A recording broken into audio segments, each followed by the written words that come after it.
Hello, my name's Laura McKenna, and I'm delighted to be here as part of the West Cork Literary Festival and their Advent calendar.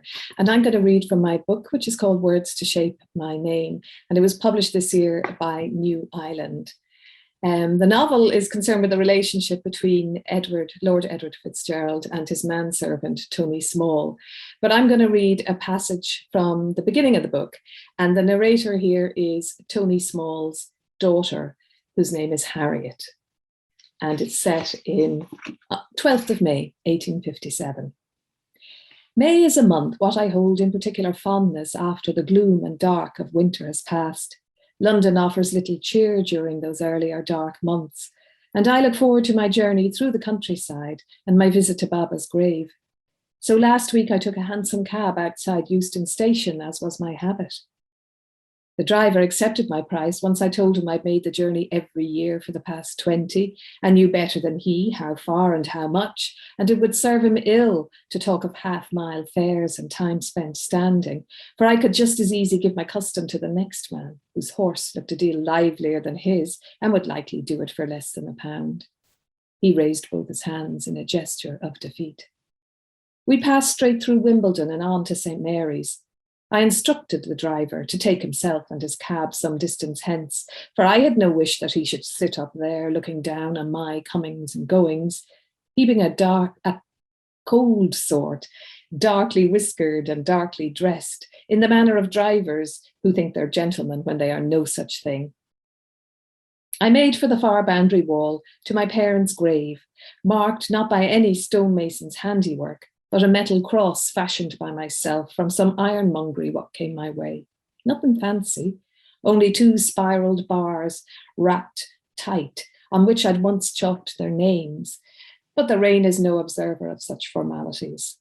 I knelt to straighten the cross and saw a peep of yellow nodding above the grass. Cowslips, I'm most partial to them, and Mayflower. Cowslips for their lowly beauty and the soft fuzz of their necks. The sun were beginning to warm the ground, and I sat there waiting for a sign. And all the while my fingers worried the grass and delved into the claggy earth beneath. A black crow perched on a broken headstone nearby, stretched out one wing like a widow's fan, and reached under it to tidy and trim himself. Never cawed nor made a sound. A shadow crossed my heart. The jackdaw's feathers flared suddenly, and my eye were snagged by it. A breeze, I thought, struggling to my feet, while the bird struggled to take to the air, all a flap and a fluster. The sky were overrun by a rabble of clouds. I heard the hedgerows seesaw branch on branch, thorn on thorn, and the weather vane screeched round sharp to the west. And there it was, the scatter of Mayflower blossom.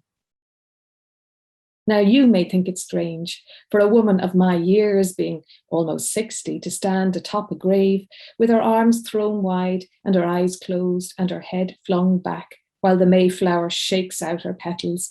But so it was, I received again the blessing of those white blossoms, their touch gentle, their smell familiar and dusty.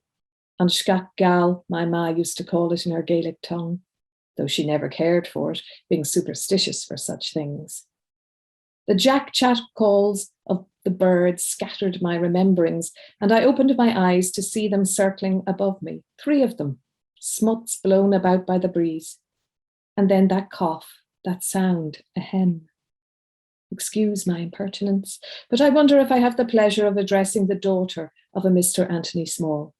I turned, sharp-minded, to see a scrawny man swamped under the weight of a thick coat, woolen muffler, and felt hat, though Lord knows the weather hardly called for such. I took a step back, near stumbled over Baba's resting place. The man reached for my arm and steadied me. I must apologise, Miss Small. It is Miss Small, is it not? His cheeks were pink with what looked like excitement, though perhaps he weren't used to exertion. What's it to you, I may have said.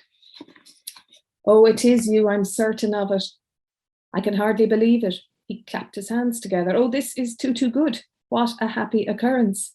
I don't mind saying my first thoughts were that my bastard husband, gone near 30 years, had sent someone after me, looking for a stake in my house in Euston Grove. I started to walk away, heading for the safety of the church. You leave me alone, I said. Tell him he'll not get a brass farthing out of me.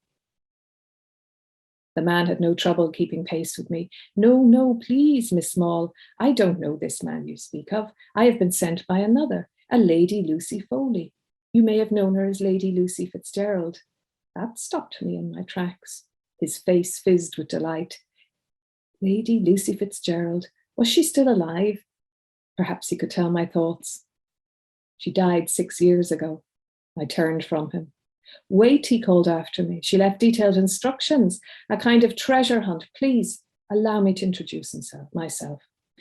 His legs crossed and dipped like a fold-up washstand. It seemed he was attempting to bow. He had my attention then. I'm Mr. John Butler, solicitor of Tooley Street, Borough. His voice scooped up at the end as if in a question. How did you find me? How did you... Oh, but I've been searching. You seem to shed your name each time you move. But just now, how did you... Pardon me, but I guessed you to be the daughter of Mr. Anthony Small, he being a black man and you, well, also black. And today being the anniversary of his death.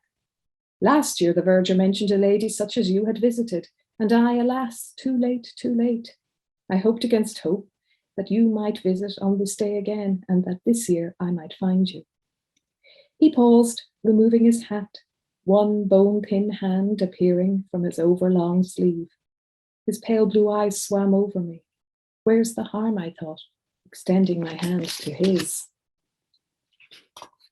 Ain't it strange how time can be squeezed backwards to when you was a child just by the slightest thing, a snatch of a song, the smooth warmth of a wooden toy, the way an apple may tumble from a cart and roll just so, or the smell of ink on paper. Baba's ink on his paper is what he wrote himself. The whiff of pickled walnuts were a potion pulling me into the past, away from the dark panelled office and Mr. Butler fussing with papers on his hulking desk and talking of bequests and land deeds. Instead, I were picturing my Baba, sitting at his table, a half-moon table it were called, lovely. His quill in hand, waiting for his memories to walk past the window or tap on the pane. My Baba, for so I called my father, and that, not like all the other names he were given, that at least were at his own bidding. Thank you.